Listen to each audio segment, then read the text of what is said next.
Hello, Mr. Chairman and ladies and gentlemen.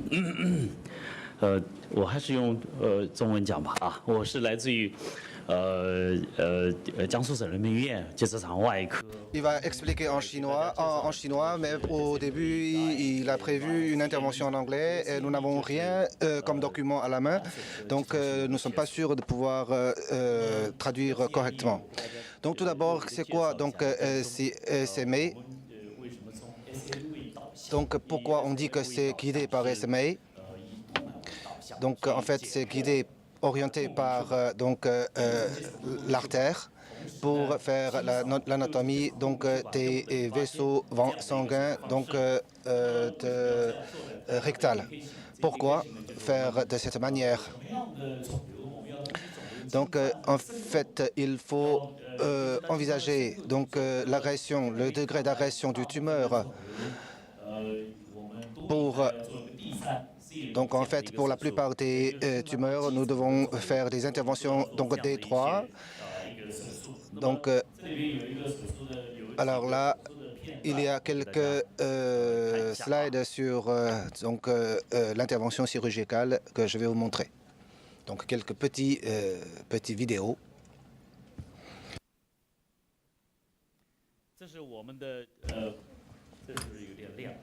Donc voilà, donc ce sont des vaisseaux sanguins de rectal. Donc en fait, la couleur est un peu plus rouge. Je ne sais pas si on peut la régler. Après avoir donc fait l'incision, il faut donc faire la séparation de différentes couches. Donc comme ce que a présenté tout à l'heure le professeur Suojian.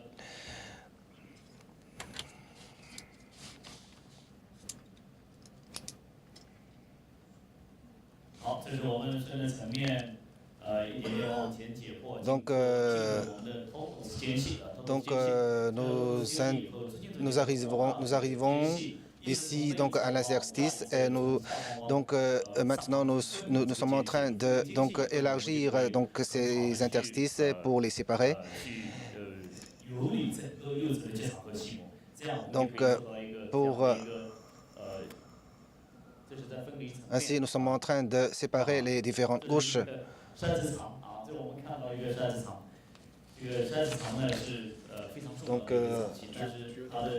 Donc ce que nous voyons, c'est en réalité le duodénum.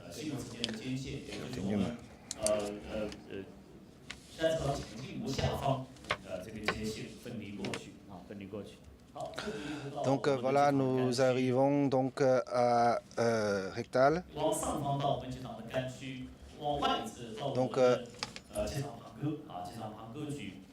Donc séparation de différentes zones. Donc on continue à faire la séparation. Donc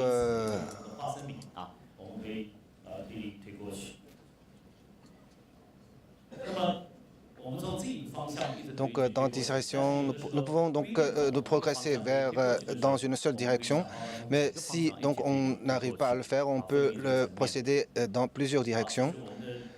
Voilà, donc ça c'est notre première vidéo. La deuxième vidéo.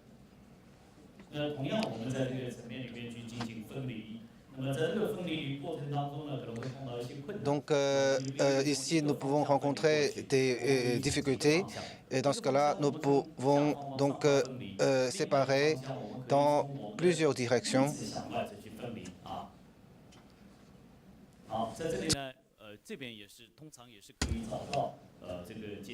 Et ici on peut aussi trouver normalement des interstices. Et nous pouvons voir les vaisseaux.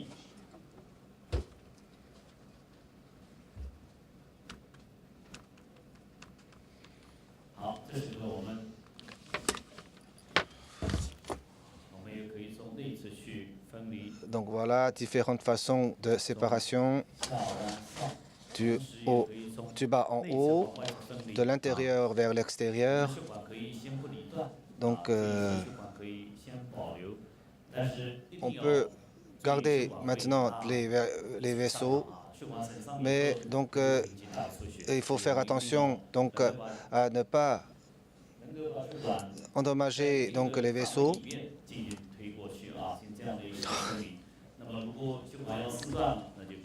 Donc, en fait, la rupture des vaisseaux pourrait causer des problèmes. Donc voilà, donc c'est l'approche que j'aimerais vous présenter. Donc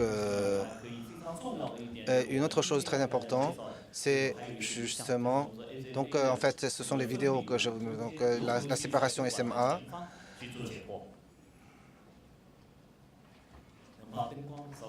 Lumière s'il vous plaît. Donc voilà, comme tout à l'heure. Donc on fait la dissection. Donc voyez, donc à droite, il y a des veines, mais normalement on commence par la droite.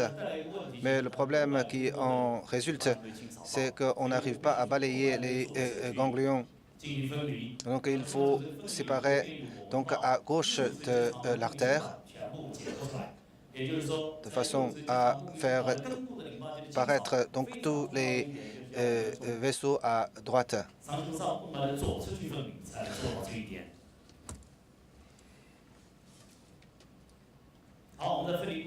Donc, vous voyez, il y a deux grands vaisseaux assez importants, SMA, SMV. Donc, la séparation. Donc, la coupure.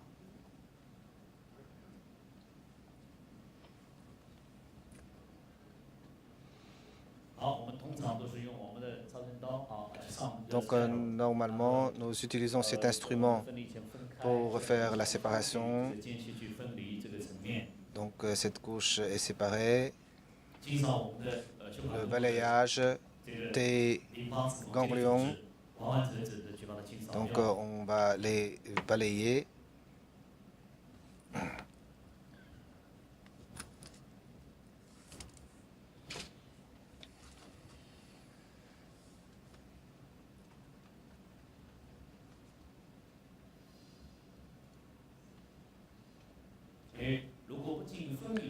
Donc, il faut faire attention à ne pas endommager donc, les vaisseaux sanguins.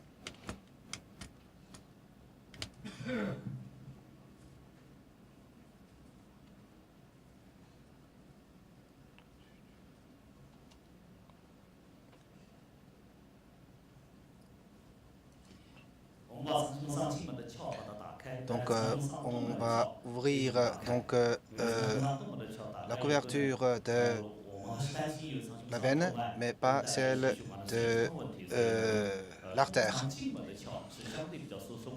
Souvent, donc, on ouvre l'enveloppe de la veine et non celle de l'artère. Mais donc, donc l'ouverture des enveloppes de la veine suffit largement.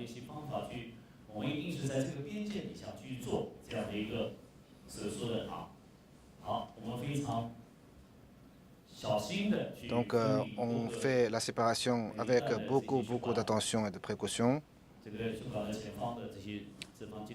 Donc, ce sont des tissus de graisse.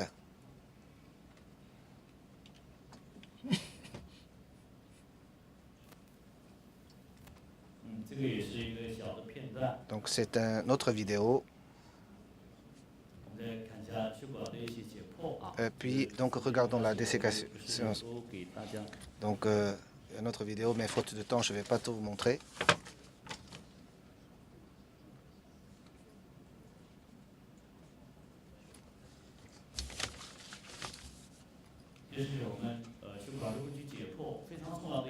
Donc, une chose très importante, c'est qu'il faut balayer de façon complète donc, les ganglions qui se trouvent quelquefois dans les angles morts entre les vaisseaux. Donc, c'est quelque chose qu'il faut absolument bien faire.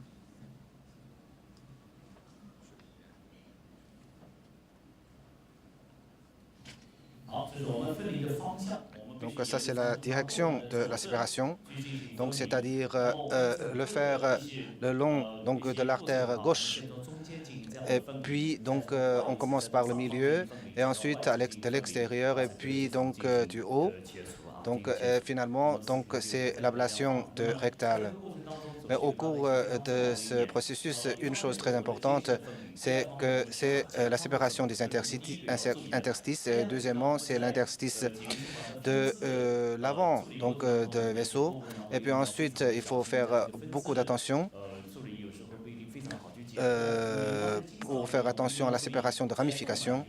Et puis, en ce qui concerne le balayage de ganglions, donc il faut faire attention les hauts ganglions qui se trouvent donc sous les angles morts entre les veines. Et puis, quelquefois, on peut découvrir donc des déformations des vaisseaux qui rend la séparation difficile. Mais pourquoi faire donc CMA guidé par SMA? Pourquoi? Quelle est la raison?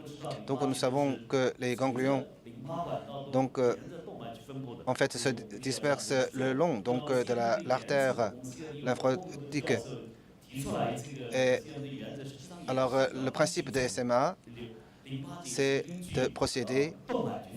Donc, en fait, donc, puisque les ganglions donc, se dispersent le long de l'artère, il faut donc séparer aussi le long de l'artère. Nous avons aussi lu la littérature. Donc les tumeurs, il faut balayer ces tumeurs le long de l'artère pour obtenir un résultat plus optimal. Et donc dans NCCN, nous disent aussi qu'il faut avoir donc un nombre suffisant de ganglions.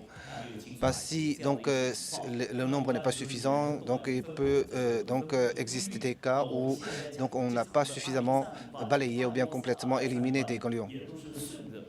Et puis beaucoup de ganglions donc sont distribués se dispersent le long de l'artère. Donc il y a aussi pas mal de littérature y concernant. Donc, c'est aussi quelque chose de très important que nous demande aussi CNNC. Donc, j'ai parlé aussi de la déformation de l'artère. Donc, nous pouvons voir donc des artères pour donc le rénal. Il y a beaucoup de ramifications qui sont différentes. Mais donc, certains patients peuvent avoir 2 ou 3 ramifications. Donc, ça, c'est le résultat de notre travail. Et donc, nous avons constaté que le nombre des ganglions se réduisent énormément avec donc, le CME guidé par SMA. Et donc, les complications ne sont pas n'ont pas augmenté par rapport donc à CME traditionnel. Mais il y a aussi des suggestions, donc beaucoup de débats sur ce sujet. Donc, moi, je trouve que ça ne vaut pas la peine de discuter beaucoup là-dessus. Mais de toute façon, nous trouvons que donc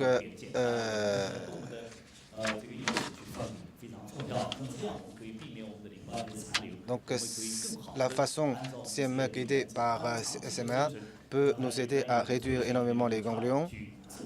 Mais donc notre procédure mérite encore la vérification ultérieure. Je vous remercie.